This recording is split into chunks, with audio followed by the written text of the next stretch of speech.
Ini adalah gambar terkini dari ruang sidang utama Pengadilan Negeri Jakarta Selatan. Saudara, Verdi Sambo sudah siap duduk di muka persidangan. Tadi juga kami sempat melihat jaksa penuntut umum sudah siap dan masuk ke dalam ruang sidang Pengadilan Negeri Jakarta Selatan bersama juga dengan kuasa hukum dari Verdi Sambo. Ini yang nanti kita tinggal nantikan adalah kehadiran majelis hakim untuk memulai persidangan. Menjadi sorotan juga mengingat Verdi Sambo adalah aktor utama dari kasus pembunuhan berencana Brigadir Yosua. Begitu juga dengan kasusnya yang dalam beberapa bulan terakhir, berarti sejak kejadian bulan Juli di Duren 3 Jakarta Selatan, ini sudah memasuki bulan ke-6, menjadi perbincangan hangat di masyarakat. Besarnya tuntutan dari jaksa penuntut umum tentu akan jadi sorotan, akan dinantikan juga oleh masyarakat. Meskipun nanti tetap bola panas ada di tangan majelis hakim, baik itu untuk vonis Verdi Sambo ataupun vonis dari Ricky Rizal, Kuat Ma'ruf yang sudah dibacakan kemarin, dan juga untuk terdakwa lain yaitu Putri Chandrawati dan Richard Eliezer. Ini menjadi sebuah hal juga yang akan menggambarkan citra atau image dari kehakiman. Bagaimana vonis ini akan dianggap sebenar-benarnya, sejujur-jujurnya, dan adil dan tentu juga bersih dari segala pengaruh apapun. Terlebih dalam kasus ini, yang juga jadi sorotan adalah karena terdakwanya merupakan penegak hukum dari kepolisian.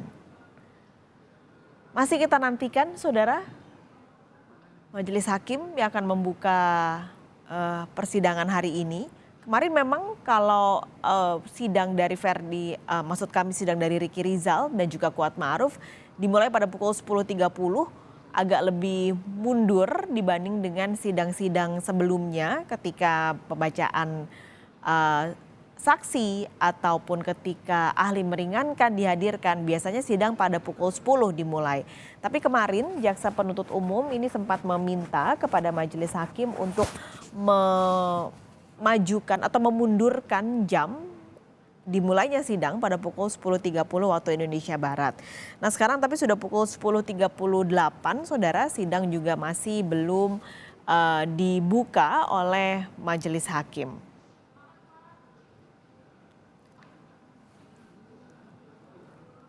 Verdi Sambo dan juga keempat terdakwa lain ini didakwa pasal 340 dan juga pasal 338, saudara. Dengan kalau melihat dari pasal 340, hukumannya adalah pidana 20 tahun penjara atau pidana seumur hidup, dan juga yang terberat adalah pidana hukuman mati. Verdi Sambo tidak hanya didakwa di satu kasus saja. Untuk yang kali ini, tuntutan yang akan dibacakan adalah dakwaan untuk kasus pembunuhan berencana Brigadir Yosua. Tapi ada kasus lain yang juga berjalan bersamaan, yaitu kasus obstruction of justice atau perintangan penyidikan untuk kasus pembunuhan berencana Yosua Huta Barat. Ini juga Verdi Sambo menjadi terdakwa dalam kasus tersebut. Namun kalau dalam kasus pembunuhan berencana Brigadir Yosua, kalau kita mundur ke saat Verdi Sambo diperiksa sebagai terdakwa, ada beberapa poin yang disampaikan oleh Verdi Sambo dalam keterangannya. Salah satunya yang berkali-kali ia tekankan atau tegaskan adalah ia tidak pernah memerintahkan Richard Eliezer untuk menembak, tapi menghajar. Itu yang berkali-kali disampaikan Benar atau tidaknya tidak ada saksi yang bisa mendukung ucapan Verdi Sambo ataupun dalam hal lain adalah mendukung ucapan Richard Eliezer yang menyatakan ia mendengarnya adalah perintah untuk menembak. Karena ketika itu baik Ricky Rizal dan juga Kuat Ma'ruf mengaku tidak mendengar, saudara. Tampaknya majelis hakim sudah memasuki ruang sidang utama. Kita akan langsung menuju ke Pengadilan Negeri Jakarta Selatan untuk mendengarkan jalannya persidangan tuntutan Verdi Sambo. Sidang perkara nomor 796 Pit B 2022 atas nama terdakwa Verdi Sambo SH MH dinyatakan dibuka dan terbuka untuk umum. Saudara terdakwa sehat hari ini? Sehat ya. Baik, hari ini adalah agendanya pembacaan tuntutan dari jaksa penuntut umum. Saudara penasihat hukum dan saudara terdakwa, apakah keberatan seandainya jaksa tidak membacakan surat dakwaan kembali, tidak membacakan saksi, serta langsung membacakan unsur? Tidak keberatan ya, Mulia. Tidak keberatan ya. Baik, silakan saudara jaksa penuntut umum. Terima kasih majelis atas kesempatan yang diberikan.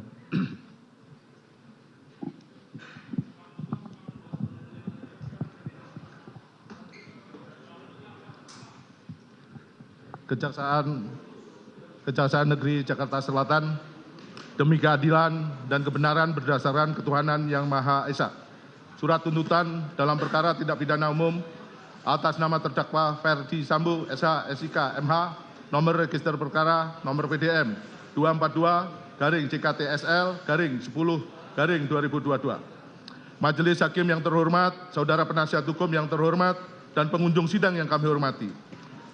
Dengan memanjatkan puji syukur kehadirat Allah SWT atas karunia, taufik, hidayah, dan ridhonya, sehingga hari ini kita dapat melaksanakan kembali persidangan ke-18 perkara yang dikenal dengan peristiwa Duren 46. Ini dengan tertib, aman, lancar hingga sampai pada tahap pembacaan tuntutan pada kami selaku penuntut umum terhadap diri terdakwa. Sebelum kami membacakan surat tuntutan pidana ini, perkenankanlah kami menyampaikan rasa hormat, penghargaan dan ucapan terima kasih yang setulus-tulusnya kepada majelis hakim yang telah memimpin persidangan ini dengan tekun, mulai dari persidangan ini digelar sampai hari ini. Hal tersebut dapat kami rasakan kesungguhan majelis hakim dalam upaya menggali kebenaran material dari perkara ini dengan memberikan kesempatan yang seluas-luasnya, baik kepada jaksa penuntut umum untuk mengungkap fakta-fakta hukum melalui alat bukti di persidangan. Untuk itu, kami penuntut umum hanya dapat mendoakan kiranya Allah SWT membimbing, menguasai hati dan pikiran majelis hakim dalam mengambil putusan, sehingga putusan yang akan dijatuhkan dalam perkara ini adalah putusan yang objektif dan seadil-adilnya. Apalagi menyangkut pertanggungjawaban hilangnya nyawa manusia yang harus dapat dipertanggungjawabkan kepada Tuhan selaku penciptanya, masyarakat, bangsa dan negara lewat putusan pengadilan. Demikian juga kami sampaikan ucapan terima kasih pada tim penasihat hukum yang telah menunjukkan semangat, kesungguhan, ketekunan, dan kegigihannya dalam upaya turut menemukan keadilan tidak hanya pada terdakwa, tetapi juga pada masyarakat yang menuntut keadilan atas peristiwa meninggalnya korban Nofriansah Yosua Huta Barat. Ucapan senada kami sampaikan pula kepada saudara Panitera Pengganti atas partisipasinya dalam menunjang kelancaran proses penyelesaian perkara ini.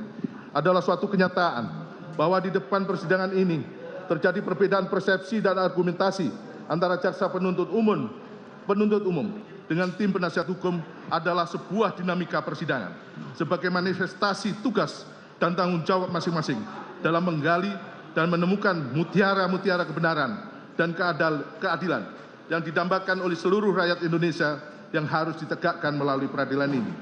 Izinkan kami mengutip Lukas 12 ayat 2. Tidak ada sesuatu pun yang tertutup yang tidak akan dibuka, dan tidak ada sesuatu pun yang tersembunyi yang tidak akan diketahui. Matius 5 ayat 21. Kamu telah mendengar yang difirmankan nenek moyang kita, jangan membunuh, yang membunuh harus dihukum. Kepada pengunjung sidang, kami tak lupa menyampaikan penghargaan dan terima kasih yang telah mengikuti persidangan yang terbuka untuk umum dengan tertib, bahkan oleh insan pers telah memberitakan jalannya persidangan secara objektif sehingga berjalan dengan baik lancar, aman, dan terkendali. Kepada para aparat dan instansi terkait yang telah bekerja sama dengan penuh rasa tanggung jawab dalam menjaga keamanan demi kelancaran dan ketertiban jalannya persidangan ini, kami ucapkan terima kasih yang sebesar-besarnya. Sebelum kami membacakan surat tuntutan pidana terhadap diri terdakwa, kami ingin mengutip kalimat yang pernah diucapkan oleh mantan Hakim Agung almarhum Dr. Artijo Alkostar, bahwa hakim yang bertanggung jawab akan menerapkan keadilan hukum terbaik meskipun dalam keadilan sosial politik yang terburuk. Surat tuntutan penuntut umum terhadap terdakwa Ferdi Sambo, SH, SIK, MH dengan identitas, mohon izin saya tidak bacakan, langsung ke dakwaan juga kami tidak bacakan. Primer, primer terdakwa melanggar pasal 340 KUHP junto pasal 55 ayat 1 ke 1 KUHP, subsidiar pasal 338 KUHP junto pasal 55 ayat 1 ke 1 KUHP. Dan dakwaan kedua, primer pasal 49 junto pasal 33 Undang-Undang Nomor 19 Tahun 2016 tentang perubahan atas Undang-Undang Nomor 11 Tahun 2008 tentang informasi dan transaksi elektronik junto pasal 55 ayat 1 ke 1 KUHP.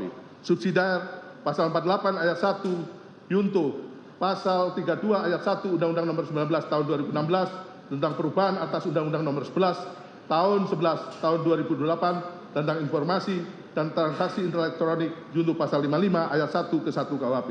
Atau primer pasal 233 KUHP junto pasal 55 ayat 1 ke 1 KUHP.